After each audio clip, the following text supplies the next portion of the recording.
Fellow Ghanaians, good evening.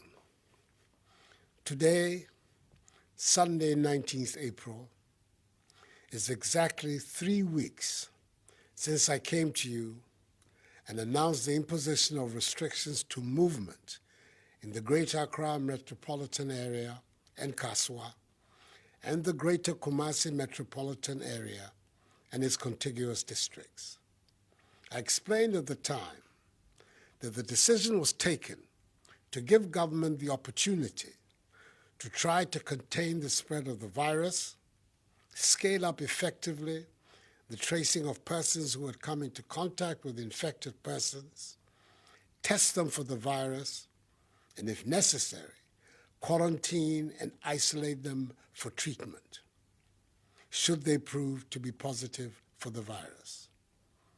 The decision to restrict movement has occasioned a number of severe difficulties for all of us across the country, especially for the poor and vulnerable, and not only for those resident in the affected areas. Let me express my gratitude to all of you for bearing with government, all health workers, and with members of our security services throughout this period. I requested all of us to sacrifice for our collective good, and we have been doing just that. I thank all our healthcare workers, the men and women of our security services, and members of the media for the work they've been doing in helping to combat the spread of the virus. Let me also thank the individuals and organizations who have made contributions to COVID-19 National Trust Fund. It is truly appreciated. Fellow Ghanaians, since the first 2 cases of infections were recorded on our shores, we have to date traced some 86,000 contacts, out of which we have test results of 68,591 contacts. There is thus a backlog of some 18,000 tests whose results are yet to be received. The overwhelming majority of these contacts have been established in the last 3 weeks of the partial lockdown in Accra and Kumasi. Out of this number, 1,042 persons, i.e. 1.5%, have been confirmed as positive, with 67,549, i.e. 98.5%, testing negative. 99 persons have recovered and have been discharged, and 930 persons who have been isolated are responding to treatment either in their homes or in treatment facilities.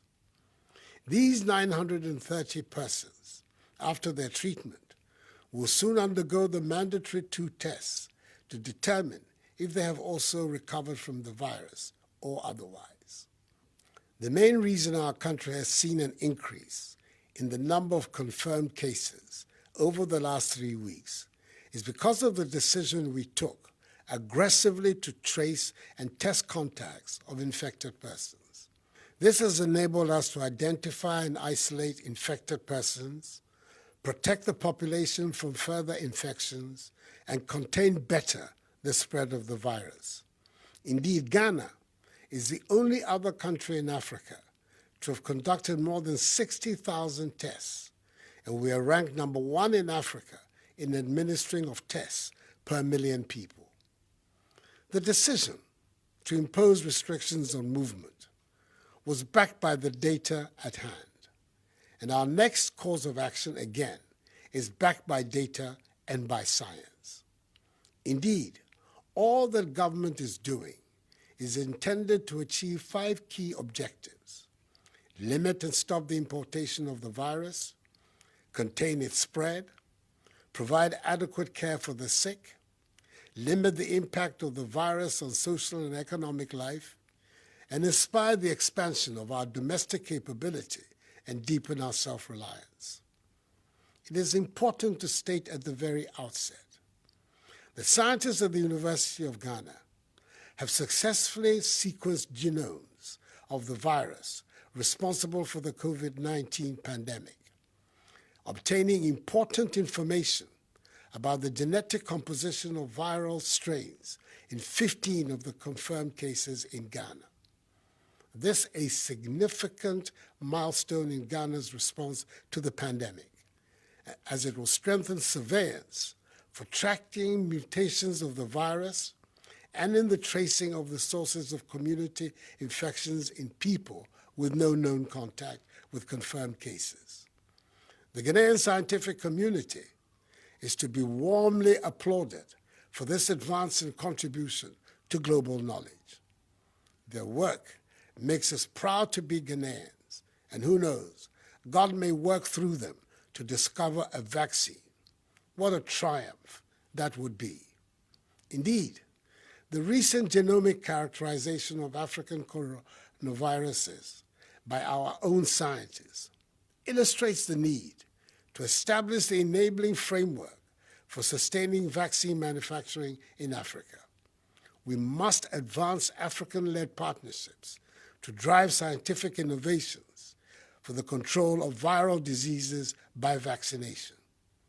Ghana, recognizing this critical public health tool, will support the African Vaccine Manufacturing Initiative, which is chaired by Noguchi's Professor William Ampofo, to promote the agenda for vaccine development and manufacturing in Africa by Africans for the world. Government has also introduced the use of drones to expedite the transportation of samples to laboratory centers. On Friday, 17th April, for example, 51 samples were delivered from the Ominako Drone Distribution Center to Noguchi. Furthermore, we're introducing rapid results testing to augment our surveillance and enhance contact tracing efforts so that we can quickly isolate and treat confirmed cases. From the 68,591 samples tested, we've been able to understand better the dynamism of the virus, mapped out its geographic footprint, and established current and potential hotspots. We've also been able to isolate and educate asymptomatic carriers and thereby help minimize the spread of the virus. So far, it has been established that the virus was imported into our midst from foreign shores and is being spread through person-to-person contact. The majority of persons infected in Ghana have mild to no symptoms at all, whilst a very small number have required hospital treatment, of which 9 persons with underlying ailments have died. Towards treatment, we've expanded and added to our network of COVID-19 treatment centers, with the Ghana East and Bank of Ghana hospitals being 100% dedicated to the fight.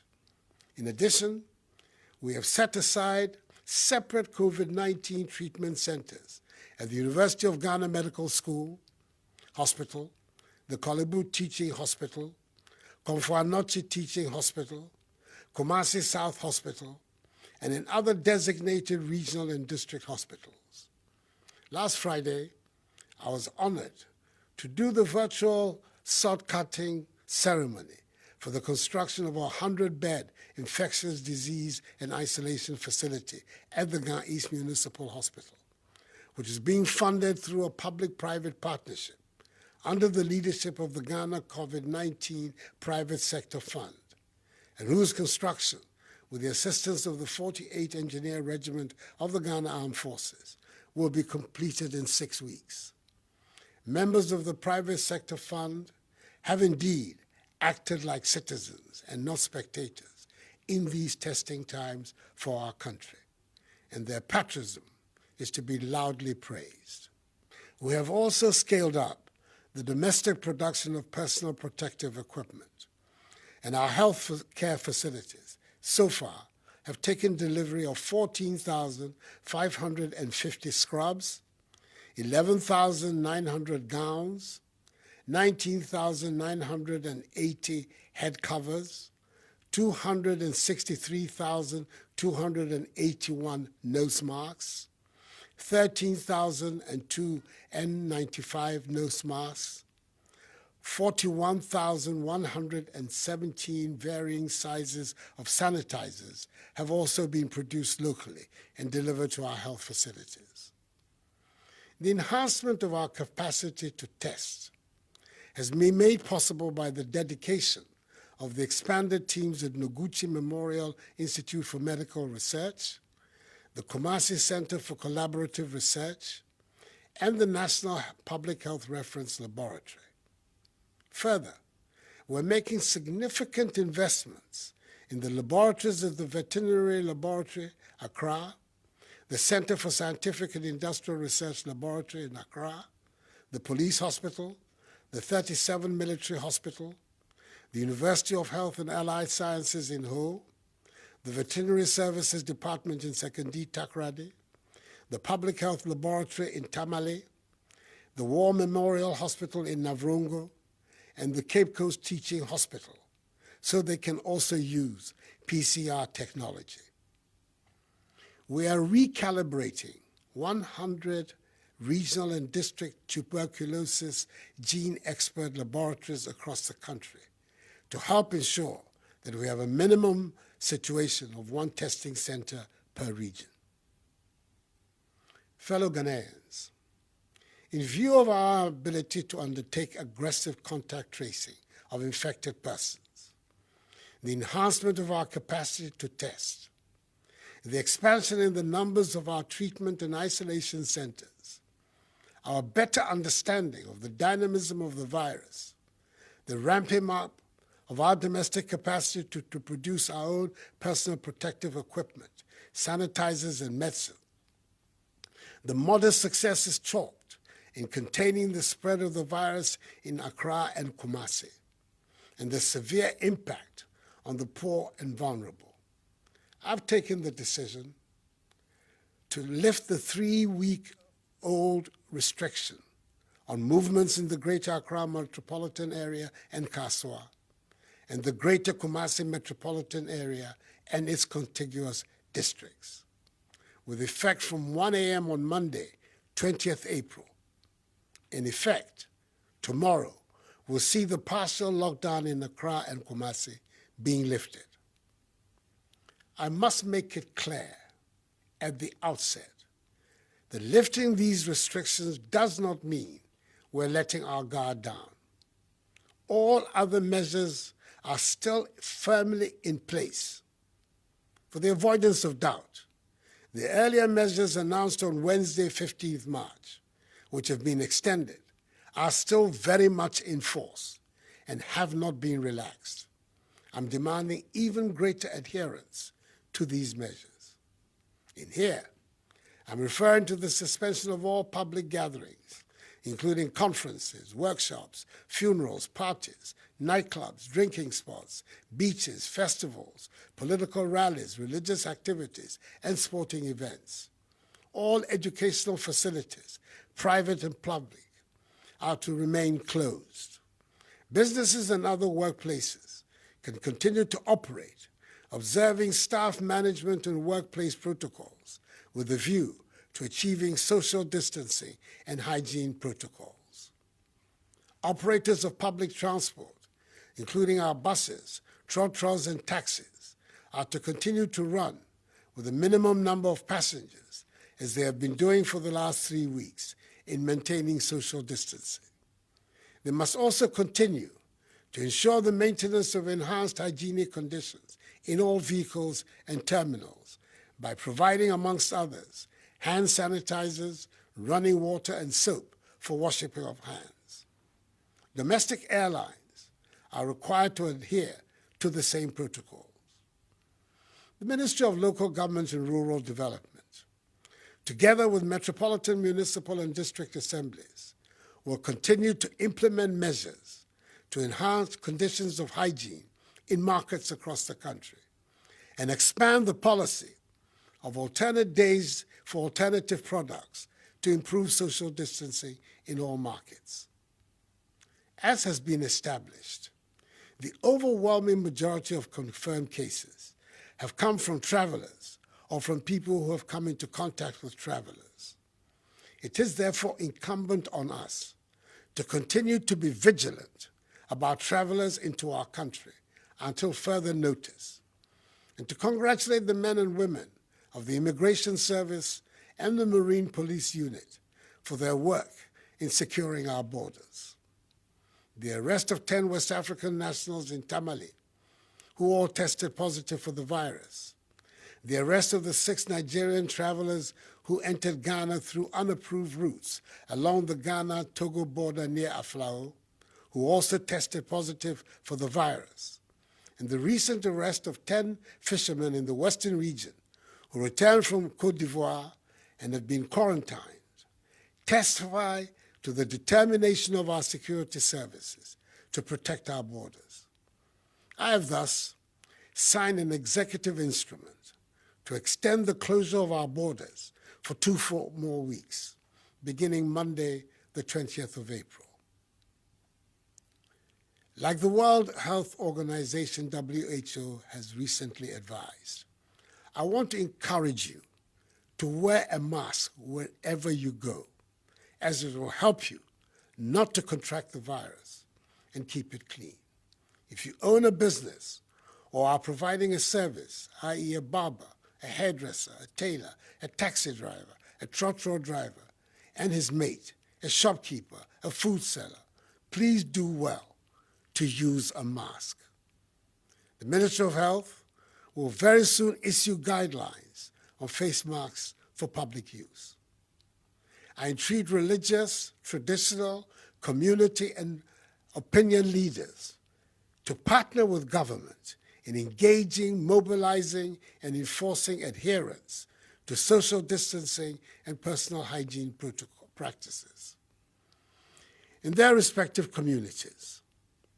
As difficult as it may be, I encourage all bereaved persons to conduct private burials of their loved ones, but ensure that the 25 personal limit is not breached.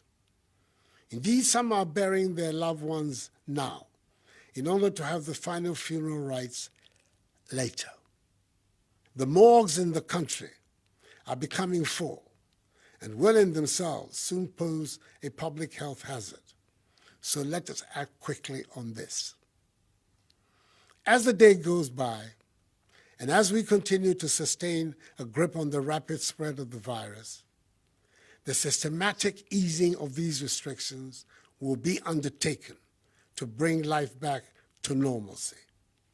Definitely, we will continue to record new cases of infections, particularly with our policy of aggressive tracing and testing. However, I want to assure you the government has put in place the appropriate measures to isolate and treat them. Should there be an unexpected outburst in infections within a community, I've put the health workers and the security services, including the police service and the armed forces, on standby to coordinate a rapid response of human and logistical resources, if necessary, to cordon, impose a curfew, trace, test, and treat infected persons in the affected community. Indeed, the focus of government's policy and action will be based on the implementation of the 3 T's, i.e. tracing, testing, and treating. In any event, stay at home unless it is absolutely essential. The movement of foodstuffs will continue from producing areas to the markets, and with the intervention of the metropolitan, municipal, and district assemblies, the markets will be better organized for the sale of foodstuffs. Fellow Ghanaians, as we fight to halt the spread of the virus, we're also engaged in fights on 2 other fronts, fights we must equally win. Firstly, there continues to be the deliberate dissemination of fake news, disinformation, and outright lies by some unpatriotic citizens about the spread of the virus since its outbreak in the country. These acts are being orchestrated by those who seek to benefit by seeking to sow the seeds of panic and confusion amongst the populace at this time of national crisis. I have an unequivocal, unambiguous message for those involved in these despicable acts. Put an immediate stop to it, or be held accountable for your actions. Secondly, has been aptly stated by the Ghana Medical Association, being infected by the coronavirus is not necessarily a death sentence. I've noticed with great concern the stories of some persons who have recovered from the virus now being confronted with another problem, i.e. stigmatization. This is not right, as it will rather drive away people from getting screened, tested, and treated. The stigmatization of recovered persons must stop, because if the virus did not end their lives and livelihoods, the stigma from members of their communities should not. I know the effects of the measures to contain the virus have been difficult for many, and that is why I mandated the creation of the 1.2 billion CD Coronavirus Alleviation Program to support households and businesses. Out of this amount, 280 million cedis is being used to provide food for the vulnerable and free water for all Ghanaians for 3 months, i.e. April, May, and June. 323 million cedis is being used to motivate our health workers, and 600 million cedis of assistance is being provided to micro, small, and medium-scale businesses. I expect disbursements of the 600 million cedis to start in May. Government is fully absorbing electricity bills for 1 million active Lifeline customers and is granting a 50% subsidy on electricity bills of all other customers using their March 2020 bill as their benchmark for the months of April, May, and June. In total, the relief on electricity will amount to some 1 billion cedis. Again, government through the Ministry of Gender, Children and Social Protection, the Ministry of Local Government and Rural Development, and the Ministry of Food and Agriculture through the National Buffer Stock Company, in collaboration with the MMDCs and the District Disaster Management Committees, has provided over 2.5 million cooked food packs to vulnerable persons in the affected districts of Accra and Kumasi. Dry food packs have also been distributed in collaboration with the faith-based organization to 450,000 families in the same areas as against the original target of 400,000. I express my profound gratitude to the private sector and faith-based organizations and traditional authorities for their support in this endeavor. I also commend highly the many individuals and private organizations who on their own organized hot meals and fed a number of vulnerable people within the restricted areas. To these individuals, I echo for being good neighbors to your fellow Ghanaians. As we continue to battle this pandemic, it is imperative we plan to restore Ghana onto a sound economic footing and create a path towards growth and transformation. The recent $1 billion United States dollar rapid credit facility, secured from the IMF without any precondition and approved by Parliament, will be used to help close the financing gap that has been created by the pandemic through shortfalls in revenues and additional expenditures. I welcome the 3 billion CD credit and stimulus package from the commercial banks with the support of the Bank of Ghana to revitalize industries, especially in the pharmaceutical, hospitality, service, and manufacturing sectors. The Minister for Finance, that hard-working, outstanding national treasurer, together with his counterpart in South Africa, as co-chairs of the Committee of African Finance Ministers, have been leading a Pan-African effort to bring debt relief to the continent in these difficult times. The recent $1 billion United States dollar rapid credit facility, secured from the IMF without any precondition and approved by Parliament, will be used to help close the financing gap that has been created by the pandemic through shortfalls in revenues and additional expenditures. I welcome the 3 billion CD credit and stimulus package from the commercial banks with the support of the Bank of Ghana to revitalize industries, especially in the pharmaceutical, hospitality, service, and manufacturing sectors. The Minister for Finance, that hard-working, outstanding national treasurer, together with his counterpart in South Africa, as co-chairs of the Committee of African Finance Ministers, have been leading a Pan-African effort to bring debt relief to the continent in these difficult times. Last Friday, they achieved a 9-month debt standstill from the World Bank for all qualifying members of the International Development Association, IDA, starting from 1st May 2020, totaling some 44 billion United States dollars for the countries of Africa. In the case of Ghana, this amounts to a freeze in principal and interest payments for the year, amounting to some 500 million United States dollars. This will create greater fiscal space to help make the Ghanaian economy much more resilient. I've charged the finance minister to leave no stone unturned to achieve an even greater and comprehensive debt relief program for Africa. Our success in defeating the virus is largely within our control.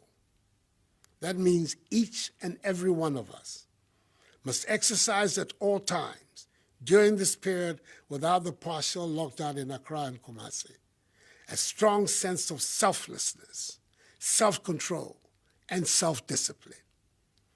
It is important to stress strongly that coming out of the partial lockdown in Accra and Kumasi does not mean we are out of the pandemic.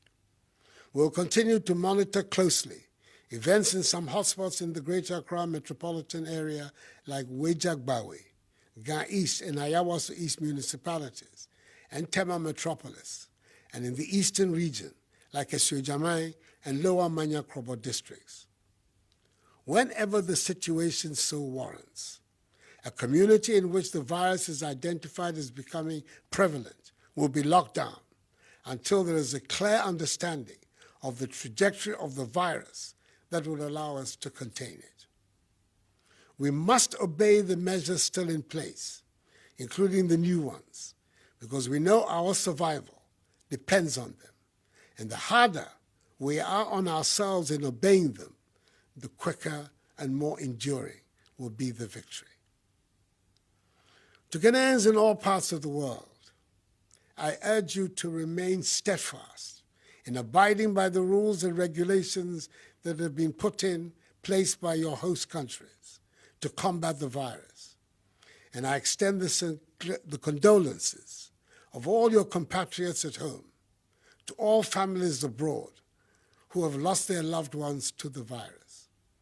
And I take this opportunity to wish our High Commissioner to the United Kingdom and Ireland, my good friend, Papa Usman Kuma, who has been affected by the virus, and other Ghanaians abroad who have been so affected, a speedy recovery. This disease is new, and it is in plain evolution, and there is therefore, as yet, no vaccine or cure.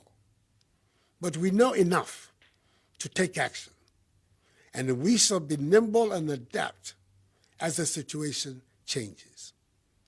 We will tailor our solutions to our unique social, economic, and cultural conditions.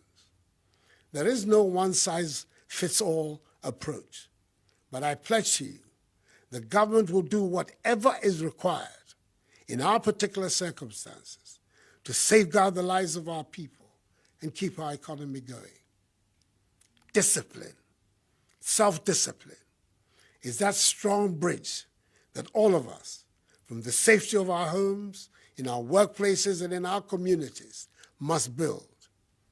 We need to build a strong bridge of self-discipline in order for us to cross over from this difficult period of restrictions and the spread of the coronavirus to the other side, where total freedom to go about our normal lives awaits us. To defeat the virus and get there, we have to accept that we have to wash our hands, maintain good hygiene, refrain from shaking hands, wear our masks, and practice social discipline in all of our engagements. Fellow Ghanaians, we are confronting one of the greatest challenges of our generation. We have to win this battle. We have to defeat the virus. It is our behavior and response that will determine that. I have every confidence that collectively, we Ghanaians have it in us to rise to the occasion and become victorious. I'm very grateful for the great support you have given my government and I as we steer our country out of this crisis.